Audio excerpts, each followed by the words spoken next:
Muito bom dia a todos, que a graça e a paz do Senhor Jesus Cristo esteja com todos vocês.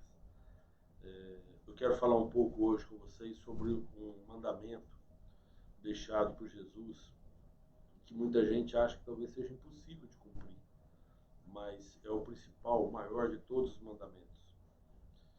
No Evangelho de Mateus, no capítulo 22, versículo 34, diz assim, olha, assim que os fariseus ouviram que Jesus havia deixado os saduceus sem palavras, reuniram-se em conselho. Um deles, juiz perito na lei, formulou uma questão para submeter Jesus à prova. Mestre, qual é o maior dos mandamentos da lei? E asseverou-lhe Jesus: amarás o teu Deus de todo o teu coração, de toda a tua alma e com todo o teu entendimento. Este é o primeiro e maior dos mandamentos. Jesus, depois ele fala na sequência que o segundo, tão importante quanto esse, é você amar o teu próximo como a ti mesmo. Mas eu queria me concentrar nesse mandamento, de amar a Deus de todo o nosso entendimento, com todas as nossas forças, com todo o nosso coração. E às vezes a pessoa fala, pô, mas isso é muito difícil, é impossível. Como é que você vai amar a Deus mais do que a sua própria vida, ou mais do que a sua família? Né? Quem tem filho sabe como é difícil, né? Amar a Deus mais do que o filho. Jesus está pedindo algo impossível para nós? Não. O que Jesus fala aqui é que Deus tem que estar à frente de tudo na nossa vida. E que nós precisamos realmente focar a nossa vida em Deus. E tudo mais Ele cuida para nós. Né? E aí eu vou me remeter agora à história de Jó. E vou pedir licença aqui ao bispo Hernandes Dias Lopes, porque eu vi ele falando sobre Jó e fiquei impactado com a pregação. Então eu quero dividir isso com o meu público também, com vocês que estão nos assistindo. O livro de Jó tem algumas coisas fantásticas, porque essa questão da gente não ter condição de amar a Deus acima de tudo, ou não colocar Deus diante de tudo, são teses formuladas por Satanás. Né?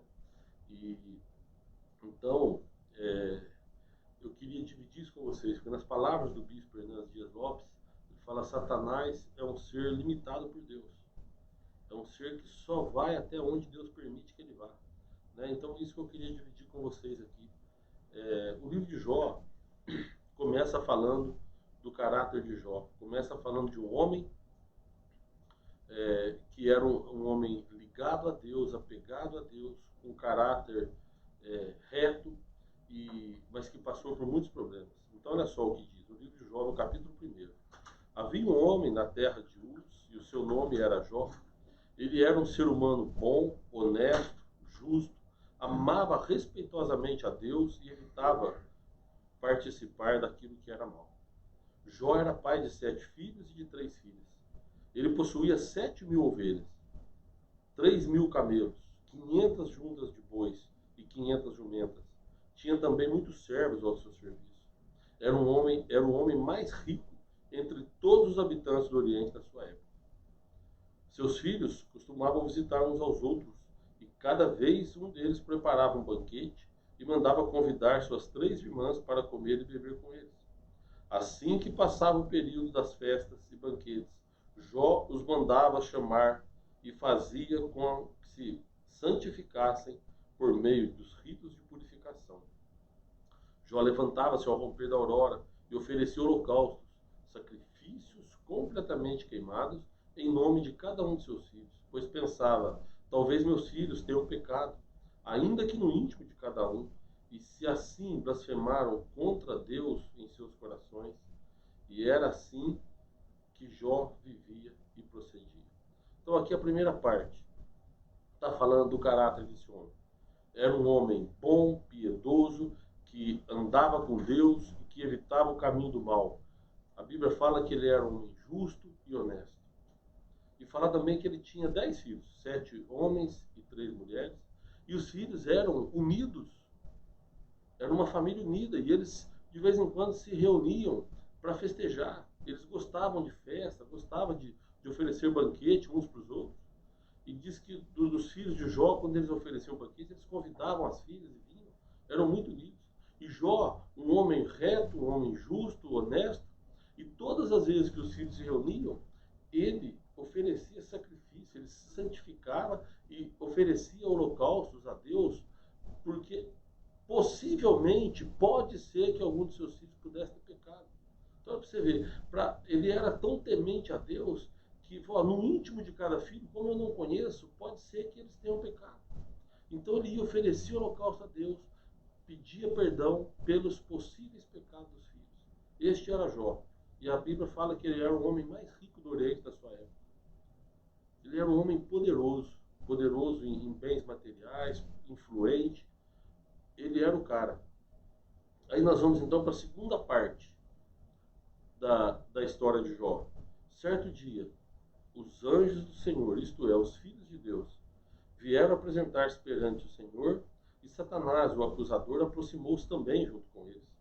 Então, Deus questionou Satanás: de onde vens? E Satanás deu-lhe a seguinte resposta: de perambular pela terra, de ir e vir pelos caminhos do mundo. Indagou então o Senhor: observaste o meu servo Jó? Veja que Deus, ele conhecia o coração de Jó. Jó era um homem justo, e Deus provoca então Satanás com relação a Jó. Você tem visto o meu servo Jó? E Satanás fala: não, isso eu não conheço. Provavelmente deve ter falado, mas em toda a terra, Deus falando: não há ninguém como ele. Ser humano íntegro, justo. Aí é Deus falando de Jó. Ser humano íntegro, justo, que ama e teme a Deus e se desvia do mal. Diante dessas palavras, Satanás contestou o Senhor: será que Jó teme a Deus sem outras intenções? Porventura não ergueste uma cerca protetora em volta dele, de sua família e de tudo que ele possui? Tu pessoalmente tens abençoado todas as obras das mãos desse homem, de maneira que os seus rebanhos estão espalhados por toda a terra. Entretanto, estende a tua mão e fere tudo que ele tem, e com certeza o amaldiçoará e blasfemará diante de ti. Então Deus declarou ao acusador: concedo-te poder para destruir tudo que ele possui. Apenas não estenda as tuas mãos contra a pessoa dele. E Satanás então deixou a presença de Deus. Então aqui a gente viu o seguinte: uma reunião no céu, provavelmente nas regiões celestes, onde Satanás também se apresenta junto com os anjos, e Deus provoca uma conversa com Satanás. E nesta conversa ele chama a atenção de Satanás por Jó. Jó não era um homem que estava entre os conhecidos de Satanás, porque Satanás ele quer aqueles que são fracos, aqueles que cometem o pecado e que estão jogando o time dele. E Jó era um cara que Satanás se mantinha longe dele. Mas Satanás aqui coloca uma questão para Deus.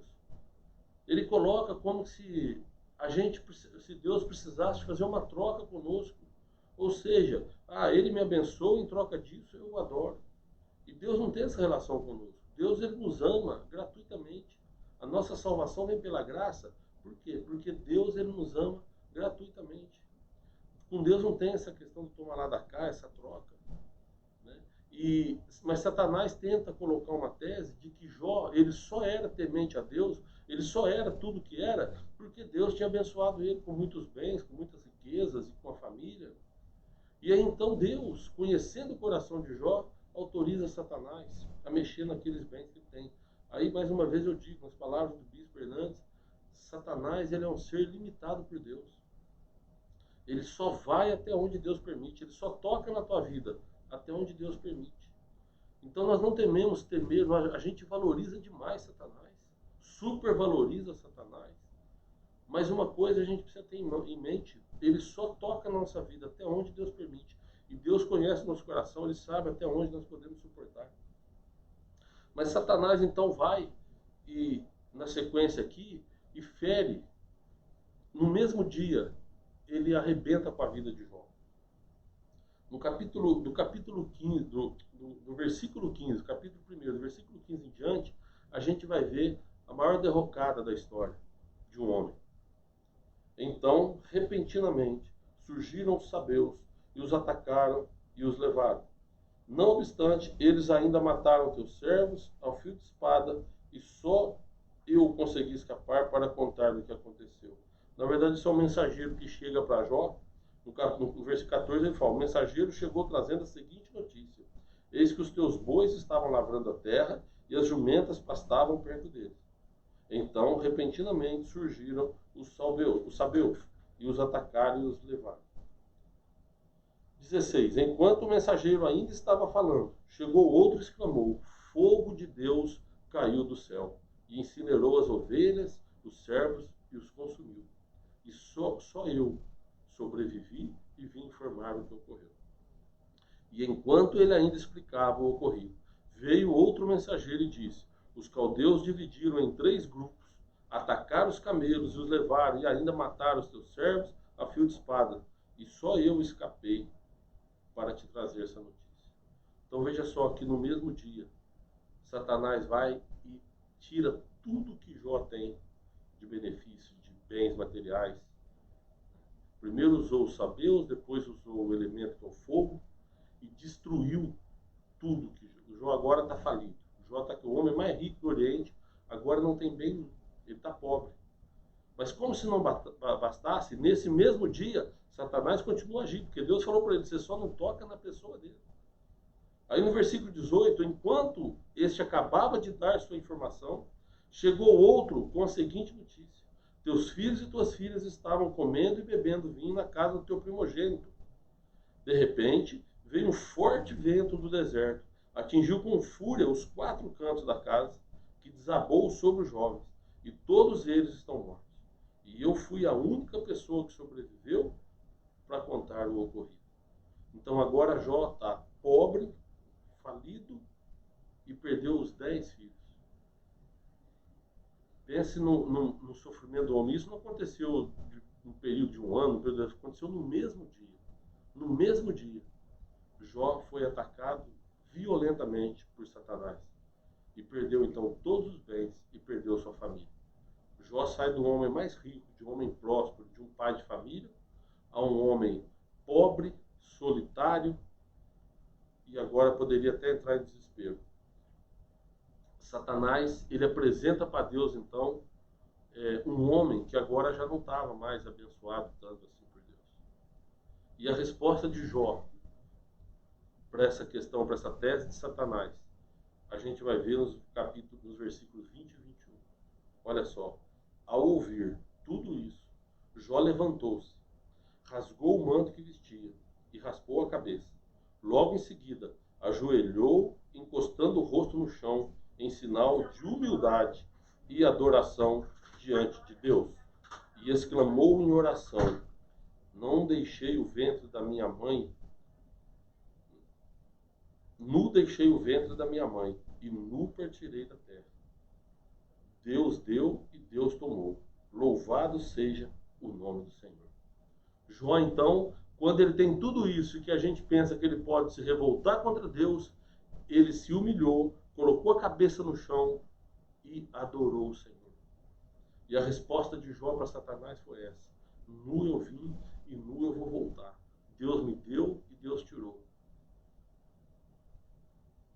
E Jó, olha só, ele disse: louvado seja o nome do Senhor. Depois de tudo isso, ele ainda teve forças para louvar a Deus. Acontece que depois tem uma nova reunião. O capítulo 2 do livro de Jó mostra uma nova reunião nas regiões celestiais. Em outro dia, os anjos, os servidores celestiais, voltaram a se apresentar perante o Senhor. E Satanás, o acusador, também estava entre eles, da mesma maneira, e para ser ouvido pelo Senhor. Então, o Senhor questionou a Satanás: de onde vens? E Satanás deu a seguinte resposta: de perambular pela terra, de ir e vir pelos caminhos do mundo. Indagou então o Senhor: observaste o meu servo Jó? Em toda a terra não há ninguém como ele, um ser humano íntegro e justo, que ama e teme a Deus, que se desvia do mal. Deus, ele chama Satanás e fala para ele a mesma coisa que ele tinha dito quando Jó tinha tudo aquilo que tinha, as riquezas, a família, tudo. Antes, o que Deus tinha dito, Deus continuou dizendo para Satanás. Ou seja, não mudou nada. O meu servo continua me adorando, ele continua sendo um homem justo, ele continua sendo um homem reto, ele continua se desviando do mal, e ele continua sendo temente a Deus. O princípio da sabedoria é o temor ao Senhor. E diante disso daí, Satanás declarou: é porque não tocaste na pele dele, pele por pele. Tudo quanto um ser humano tem, ele dará para salvar sua vida. Então aqui, Satanás, ele vai para a terceira tese. A primeira é que nós colocamos os bens materiais diante de Deus. Depois que a gente coloca a família diante de Deus. E agora, ninguém consegue amar a Deus mais do que a si próprio. Então olha só que isso, hoje, no nosso mundo, é o que tem assolado a nossa humanidade, porque as pessoas têm colocado os bens materiais diante de Deus, as pessoas têm colocado a própria família diante de Deus, e as pessoas têm colocado o amor próprio, o amor em si mesmo, diante também do amor a Deus. Jó, ele é um grande exemplo de mostrar que é possível a gente colocar Deus como uma prioridade na nossa vida. Porque depois de perder tudo, ele ainda consegue adorar a Deus. E agora, então, Satanás fala para Deus também: o Senhor deu a saúde para ele, toca na saúde dele. Nós estamos falando do homem que era o homem mais rico do mundo, que tinha falido. Nós estamos falando do homem que tinha 10 filhos e que agora não tinha mais nenhum, tinha perdido a família toda. E que agora, Satanás, então, uma resposta a Deus, fala: toca na saúde dele. O Senhor vai ver que ele ama mais a si mesmo do que ao Senhor. E Jó, mais uma vez, derruba a terra de Satanás. Porque Deus, então, mais uma vez, também permite que Satanás vá, toca na saúde dele. Você só não toca na vida dele. Então agora Deus dá mais um limite para Satanás. Deus dá um pouco mais. A Martinho Lutero falava que Satanás é um cachorro na coleira de Deus. Ele só vai até onde Deus solta. E depois Deus puxa. E Deus deu um pouquinho mais de corrente para Satanás. Falou: pode tocar na saúde dele. Você só não toca na vida dele. E Satanás então foi. E colocou uma doença na vida de Jó. Saiu Satanás, o acusador, o inimigo, da presença do Senhor, e passou a afligir Jó, seu servo, com feridas terríveis, que iam da sola dos pés até o alto da cabeça. Então Jó lançou mão de um caco de cerâmica e com ele coçava-se, raspando as feridas, sentando sobre as cinzas. Jó estava com o corpo todo em ferida, ele pegava um caco de telha e raspava para coçar. Ele então agora, além de pobre, além de sem família, ele estava com aquela doença, com aquelas chagas, envergonhado. Jó estava na sarjeta. Jó estava numa condição na escória humana. E como se não bastasse isso, a esposa de Jó chega para Jó e fala: até quando você vai manter essa lealdade com Deus? Amaldiçoe logo a Deus e morre. Nós já não estamos suportando mais. Você desse jeito. Você já não dá mais sustento de casa, nós não temos nossos filhos, e agora você é doente desse jeito. Amaldiçoe a Deus e morre.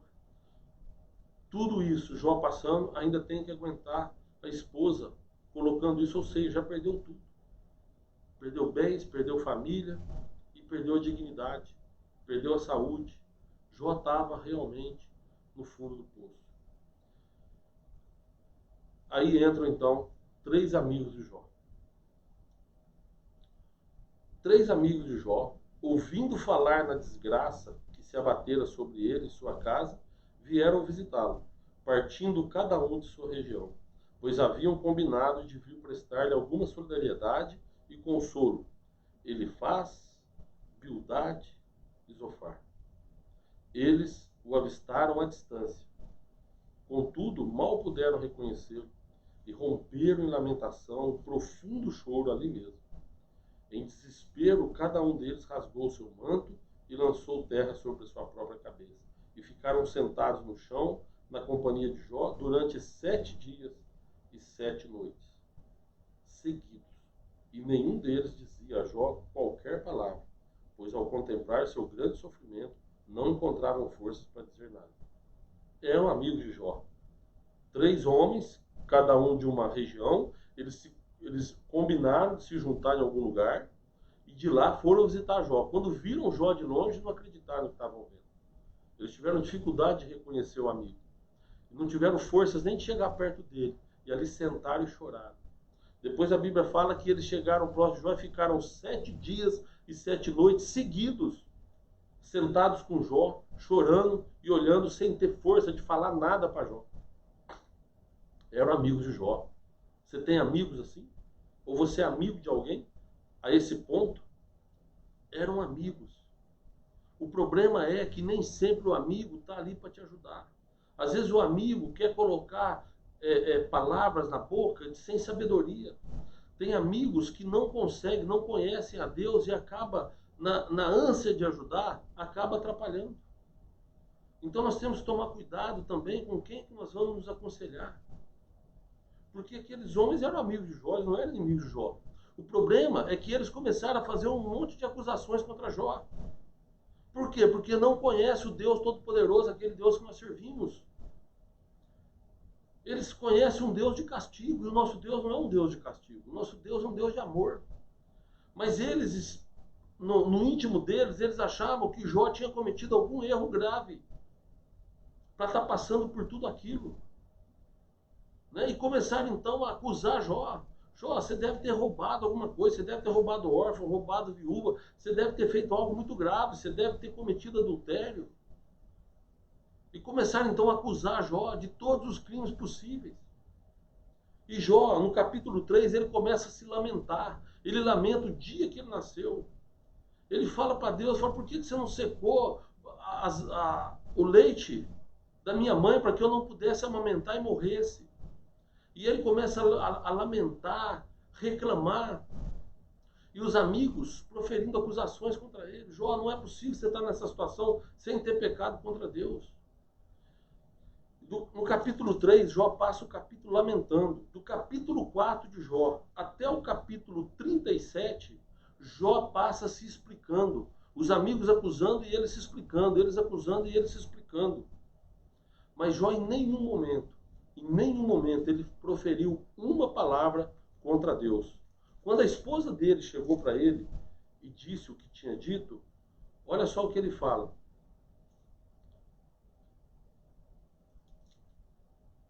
No capítulo 2, no entanto, ele lhe infirmou, mulher, tu falas como uma louca. Porventura, nós receberemos de Deus apenas o bem e não desejamos e não também infortuná-lo? Ou seja, não receberemos o mal? Em toda essa provação, os lábios de Jó não o fizeram vacilar e pecar. Em nenhum momento, Jó pecou contra Deus. O Jó se lamentou, ele reclamou, ele passa se lamentando e passa dando explicações, até que ele começa a fazer perguntas para Deus. Ele começa a fazer os porquês. Senhor, por que o Senhor não me matou no dia que eu nasci? Por que o Senhor não secou o leite da minha mãe? Por que, Senhor? Porque ele vai fazendo perguntas para Deus. E todos os porquês, o que ele recebe de resposta do céu é o silêncio de Deus. Deus não deu uma resposta para Jó. E mesmo assim, Jó não proferiu uma palavra contra o Senhor. Apesar de toda a lamentação, apesar de todo o sofrimento, apesar de toda a reclamação, nenhuma palavra ele falou contra Deus. No capítulo 37, Jó já não está aguentando mais. E os amigos dele tentando falar para ele que ele cometeu algum erro. E aí no capítulo 38, Deus resolve falar com Jó. E às vezes a gente pensa isso, a gente está passando por situações difíceis. E a gente, o que mais queria é uma explicação. A coisa mais dura é quando você está passando por algum problema, mas não encontra explicação para aquilo. E Deus não explicou para Jó o que estava acontecendo. E mesmo assim, Jó permaneceu fiel e leal a Deus. Mesmo contra os amigos, mesmo contra a esposa, mesmo contra tudo. Jó saiu de um homem mais rico, próspero, com a família linda que ele amava, para ser um homem pobre, para ser um homem doente, sem família e agora sem amigos. Satanás tinha tirado essas 5 coisas de Jó. Os bens materiais, tirou a família, tirou a saúde, tirou os amigos e tirou a dignidade de Jó. Mas no capítulo 38, Deus começa a falar com Jó. Mas é interessante que Deus não responde uma pergunta de Jó. Deus começa a fazer perguntas a Jó. E perguntas que Jó jamais seria capaz de responder. Deus chega para Jó e fala assim, onde estava tu quando eu lançava os alicerces da terra? Onde você estava quando eu pus limites na terra? Onde você estava quando eu criei o sol e a lua? Onde eu separei o dia e noite? Onde você estava quando eu criei as estrelas do céu? Onde você estava quando eu pus o limite do universo? E Deus começou então a fazer perguntas para Jó, e Jó não poderia responder nenhuma delas. E tu, Jó, já deste ordens amanhã ou determinasse a alvorada que chegasse na hora certa? E as portas do inferno já lhe foram mostradas? É interessante que Deus é tão poderoso que nem Satanás tem a chave do inferno, só Deus tem. Mais uma vez, vou naquela do Bispo Hernandes. Satanás é muito limitado. É Deus que tem a chave do inferno, é Ele que pode abrir, é Ele que pode fechar. Deus é o dono da vida. E ele começa então a falar para Jó tudo isso. Qual o caminho por onde se desviam os relâmpagos? Onde está o reservatório do vento? Quem foi que abriu os canais para as grandes chuvas? Como é que pode uma água ficar dura como pedra? Está falando aqui do gelo, né? Das geleiras. Quem foi que abriu os canais para grandes chuvas e um caminho para que as tempestades trovejantes, a fim de despejar o aguaceiro sobre a parte da terra em que não habita nenhum ser humano? Porque muita gente estuda e fala, a água evapora, forma nuvem e cai. E aonde não tem ser humano, aonde não tem a vida humana, como é que é formada a chuva? Quem é o genitor das gotas do orvalho? E Deus começa a fazer perguntas. Foram mais de 50 perguntas. Todas elas sem respostas. Mas quando ele começa a fazer essas perguntas, Jó então entende o tamanho do Deus que ele serve. Jó então para de fazer as perguntas e entende que o Deus que ele serve é maior do que tudo. O universo cabe na mão do Senhor, mas o universo não tem medidas. E ele cabe na mão de Deus. Deus é muito grande. Deus é maior do que o teu sofrimento. Deus é maior do que toda a adversidade que você está passando.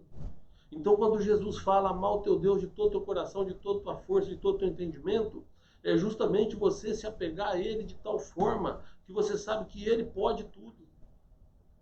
E no final da história a gente já sabe, no capítulo 42, que é o último capítulo desse livro, Jó então entende, Jó está no fundo do poço. Jó não tem mais o que fazer no fundo do poço, mas tem uma coisa, quando você está no fundo do poço, só tem um lugar que você pode olhar, para cima. Você olha para o lado, você vê escuridão, você olha para baixo, você vê escuridão, mas quando você olha para cima, você vê a luz. E Jó então, no fundo do poço, olhou, e olha o que ele fala, de fato, meus ouvidos já tinham ouvido a teu respeito, contudo agora os meus olhos te contemplaram. Quando Jó, no fundo do poço, olha para cima, ele consegue ver o céu aberto e consegue ver o poder de Deus. Com todas aquelas perguntas de Deus. Ele abre os olhos de Jó. E Jó, então, passa a ver tudo aquilo. Jó, repito, o próprio Deus falou dele, hein? Olha o que Deus fala dele. Um ser humano íntegro, justo, que ama e teme a Deus e se desvia do mal. Esse homem não conhecia Deus. Esse homem tinha ouvido falar de Deus. E agora, então, no capítulo 42, no versículo 5, ele fala, Senhor, antes eu te conhecia só de ouvir falar, mas agora eu consigo te ver, os meus olhos te contemplaram. E aí, o final da história, todo mundo sabe que Deus restituiu tudo a Jó. E é interessante, porque a restituição na vida de Jó aconteceu quando ele estava orando pelos amigos. Depois que Jó intercedeu por seus amigos, o Senhor o tornou novamente próspero e lhe concedeu em dobro tudo que possuía.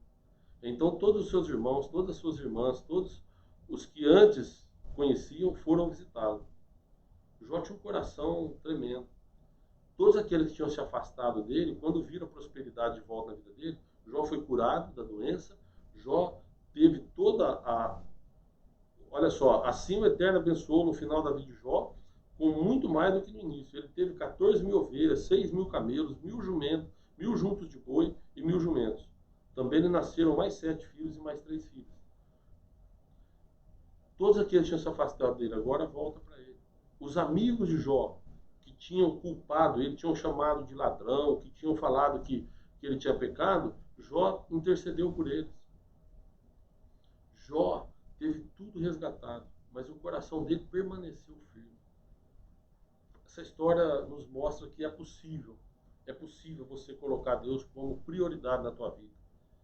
Meu amado, quando você tem a Deus como prioridade na tua vida, tudo que você precisa, Ele vai te conceder. O problema é que às vezes a gente quer muito mais do que a gente precisa. O problema é que a gente acha que tudo que a gente tem é pouco. Mas Deus é aquele que provém, é aquele que nos dá aquilo que é necessário para a nossa vida. Deus é muito grande, meu amado. Deus é muito grande. Nós precisamos ter Ele realmente como o ser da nossa vida. Aquele que a gente mais ama, aquele que a gente adora. Deus é o único ser que é digno de adoração. Nós precisamos adorar, nós precisamos saber glorificar o Senhor. Porque Ele, na imensidão dele, Ele escolheu nos amar. E Ele escolheu nos dar de graça a vida eterna. Então que essa palavra possa ficar no seu coração. Que essa palavra possa te fazer entender que Deus é o Senhor das nossas vidas. Eu queria orar por você que pode. Feche seus olhos. Senhor Deus, nós te agradecemos, Pai. Agradecemos porque o Senhor é muito grande, mas o teu amor é também do mesmo tamanho, Pai. E, Senhor, o teu amor nos alcançou, o Senhor derramou de graça sobre as nossas vidas. O Senhor nos derramou, ó Deus, o poder do teu Santo Espírito para nos conceder a vida eterna. O Senhor enviou o seu Filho, Senhor, para se sacrificar por nós. O Senhor enviou o seu Filho para dar a vida para o perdão dos nossos pecados. Pai, nós somos gratos ao Senhor. Nos dê, Senhor, um coração de Jó, um coração disposto a ser leal ao Senhor, um coração temente ao Senhor, um coração, ó Deus, que não se desvie para o mal, um coração que esteja o tempo todo com o Senhor. Pai, nos permite, ó Deus, andar contigo, conhecer o Senhor, assim como o Senhor se apresentou para Jó. Também, Senhor, se mostre e se apresente para nós. Pai, obrigado, Deus, obrigado pela graça e misericórdia que o Senhor tem tido nas nossas vidas. Nós agradecemos, ó Deus. Abençoa as pessoas que estão nos assistindo. Abençoa, Senhor, as pessoas que estão nos acompanhando através das redes sociais. Senhor, e que a tua graça, o teu amor e a tua misericórdia recaia sobre cada uma dessas pessoas. É o que nós te pedimos em nome de Jesus. Amém. Amém. Meus amados, obrigado. Que Deus possa abençoar poderosamente a tua vida. O pessoal que esteve conosco hoje, foram mais de 600 pessoas ao vivo. A dona Sandra, que Deus abençoe, viu, Sandra? A Sara Silva, você viu, bom dia, pastor João. A Sara congrega com a gente lá. A Sara, o Éder, Deus abençoe vocês, viu, amado? A Mari Coutinho, a Cileia, a Betânia, o Fernandes Meriz, o Nelson Camargo, o João Carlos Filho, a Eliana Marinho, o Regi Conceição, deve ser a Regi, né? Regi Conceição, o Ed Santana lá da Bahia, está sempre com a gente, Deus abençoe, viu, Ed? A Terezinha Galhardo, a Valdenice Gomes, o Edson Pereira, escreveu parabéns pelo trabalho, que Deus continue abençoando, amém, amado, amém, obrigado, viu, querido? A Alessandra Montezinho, todo mundo que está aí com a gente, 670 pessoas foram alcançadas nesta manhã de terça-feira, e que Deus possa te abençoar poderosamente. Se você puder compartilhar isso com seus amigos, né, para que essa palavra de Deus possa chegar em outros lares, em outras famílias também. Obrigado, que Deus te abençoe poderosamente. Até terça-feira que vem, com mais uma mensagem ao vivo aqui para o seu coração.